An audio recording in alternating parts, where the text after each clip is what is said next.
All right, here it is, my Week 10 college football matchups. We have a lot to talk about this week. And so, a lot of games that I have here checked for the favorite. I think this weekend we're going to see a lot of favorites, hold off on their win. I think we're at the later point in college football. We're in November now, we're at a later point in college football where teams understand that they have to win out in order to make the college football playoffs.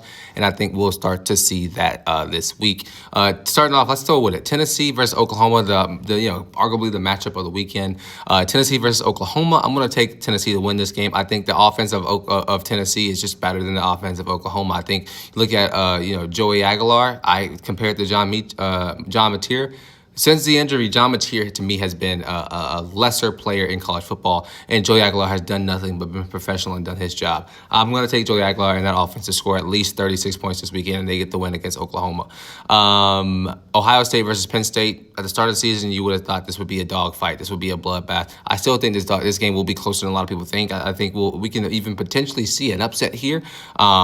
Because maybe Ohio State's coming into this game thinking that, Penn State or Leston, they fired that coach, they're not a good team, blah, blah, blah. They lost to UCLA, blah, the reality of what that team has been this season. But I think you still have to understand that it's a Big Ten matchup. And, usually when teams fire their head coach, we see them usually get a little rejuvenated for a period of time.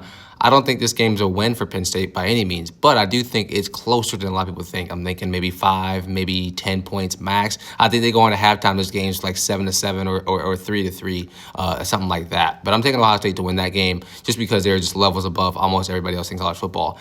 Indiana versus Maryland, this game will be close as well to start anyway. I think you see at the start of this game, I think Indiana and their staff has shown that they want to show up and show out. They want to blow teams out. They want to really come in and put their foot on their necks, and that they're the best team in college football. That's what they want to say.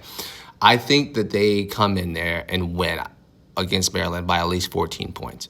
I think Maryland has shown glimpses this season of being a top 25 team. But I think when we look at this now, I think Indiana gets a big win against Maryland this weekend. Nebraska versus USC. This is going to be a great game as well. Two teams who are fairly similar when it comes to play or just level in college football right now. They have the same record.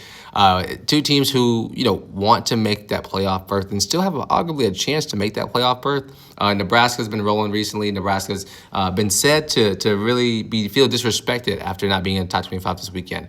I have USC here marked. Potentially want the upset here against Nebraska. I personally, I don't know. This game's going to be a really close one. And I'm going to say these two teams are going to be pretty tight. Miami versus SMU. I'm taking Miami. I think SMU has had a very disappointing season, a terrible season, in my opinion. I think Miami took that one loss to Virginia earlier, or whoever their one loss is to.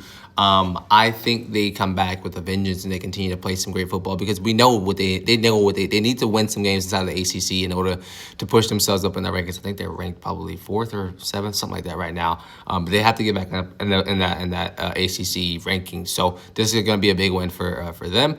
Georgia versus Florida. I think Georgia takes care of business against Florida this weekend. I think we see Georgia. They had their bye week last week. They had a week to really come to Jesus moment with themselves, and they're going to be back and better than ever. I'm taking Georgia to win this game by at least 7.5. Georgia Tech versus NC State. I think NC State is going to be close, going to battle better than a lot of people think, and I think this game will be closer than a lot of people think as well. NC State this season has been better. They've been a team to really show development, and I think obviously Georgia Tech being 8-0, love that team a lot, love exactly what they're doing. If they can continue to run the system that they have effectively, they'll be fine. They'll win this game by at least 6.5 points. Vanderbilt versus Texas. I don't know if Arch Manning is cleared for tomorrow. I know he definitely had a concussion last week. I don't think he's cleared for this weekend. He shouldn't be cleared for this weekend, if it's my opinion. But for that Texas defense is very good. I think this game will be low scoring, maybe a 14 to or 16 to 14 game type situation. I think Vanderbilt does pull out the win, but just barely, maybe a last second field goal to win it. So give me Vanderbilt to win that game. Texas Tech versus the Kansas State. Kansas State blows out Kansas last weekend.